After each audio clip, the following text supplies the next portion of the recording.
It was published in the 1996, in August of 1996, by the San Jose Mercury News. I never saw it when it up. When the attack poodles got going, the San Jose Mercury News took it down, but Gary Webb published a book. Now, I've worked as an administrator in the federal government, and if you understand the machinery of federal government operations and enforcement and regulation, it's highly complex. Now, a lot of times I'll read a book by somebody and there's all sorts of little mistakes about operations because they've never worked in government and they're not telling the truth. And I'll never forget when I read Gary Webb's book, it was absolutely impeccable. It was everything rang true to me in terms of all the details of operations, regulations, etc., and the fundamental economics. And that's when I know, this guy has the story. Well, if you look at what happened when Gary Webb published it on the San Jose Mercury News, he put up all the legal documents, thousands and thousands of pages of legal documents. And I have friends who are in the minority. They have news businesses in the minority community, the African American community. They downloaded all the documents. And so suddenly you couldn't kill the story. Gary Webb's story was credible with the people because he gave them the hard evidence. He gave them the documents. He wrote a story that absolutely rung true, whether it was in the African American community or to me as a former government regulator. So 360 degrees, it rang true. So what did they do? They turned the attack poodles loose on him.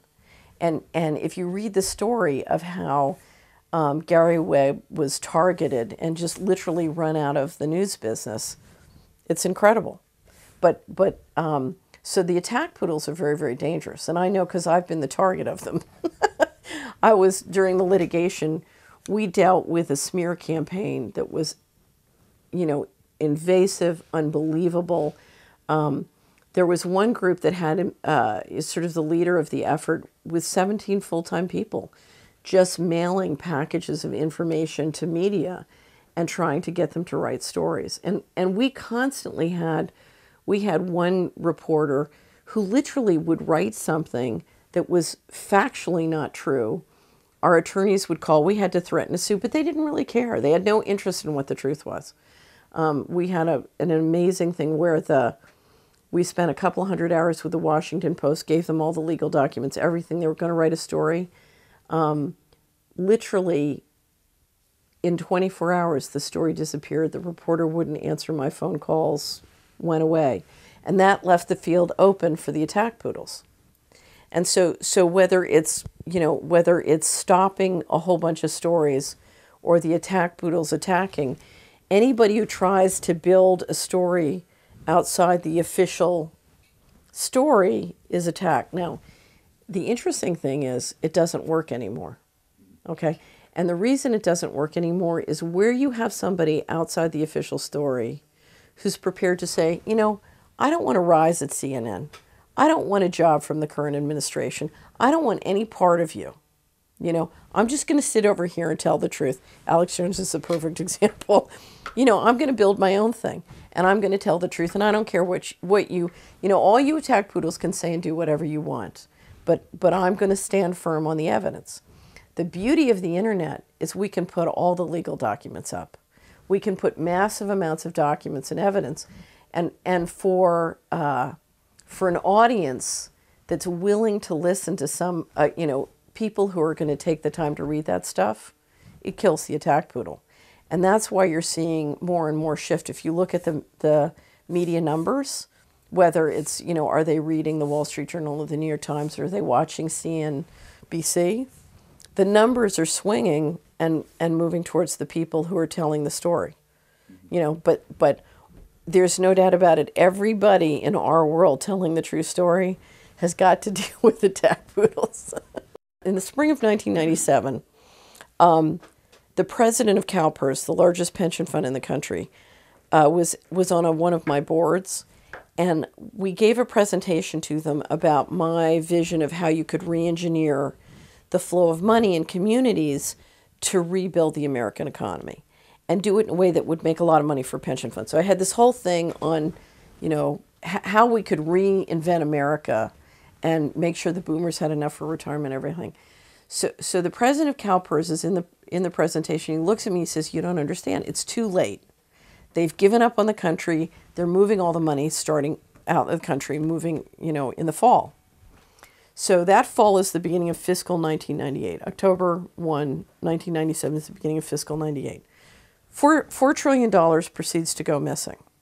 So I start writing and publishing all of these stories about, there's $2.3 trillion missing from the Pentagon this year. There's $1.1 trillion. There's $59 billion missing from HUD this year.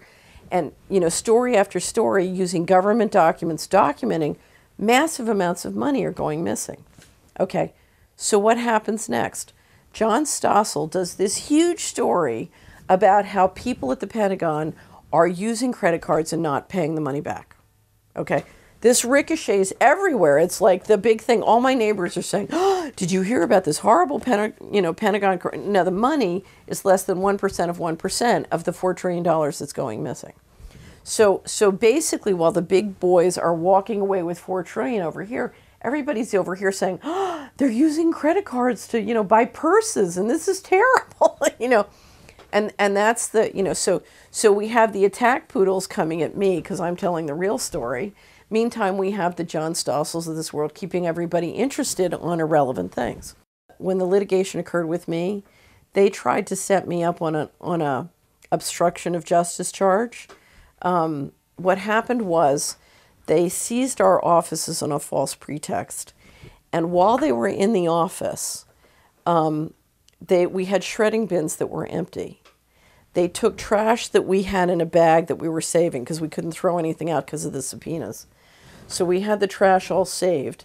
They opened up a trash bag, emptied the trash into the shredding bin, took corporate accounting records, put it in the bin, and then took pictures of it. And the property manager in the property saw them doing all of that. And he looked at them and he said, "You can't do that. That's falsification." And they said, it was the HUD Inspector General's counsel said, "Shut up, it's none of your business." And after they left, we cleaned up the whole building, and the property manager was so touched. He called me and he said, "I want you to bring your lawyer over. I want to give you an affidavit because they're trying to falsify a charge against you."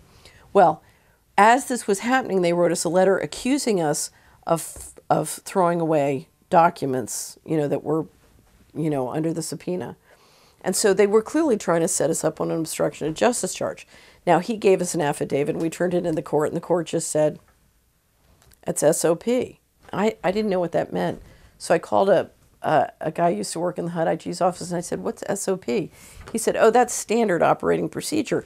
If they have no evidence of any wrongdoing, they'll just they'll frame you on obstruction of justice." So this goes back again to the fact that, you want to attack them and make them look ridiculous, or if you can't do that, you want to set them up and falsify evidence to get them. But it's one of many different tactics you do to try and keep the population in the official story, and part of doing that is giving them these sort of fake stories like the John Stossel, the modified hangout.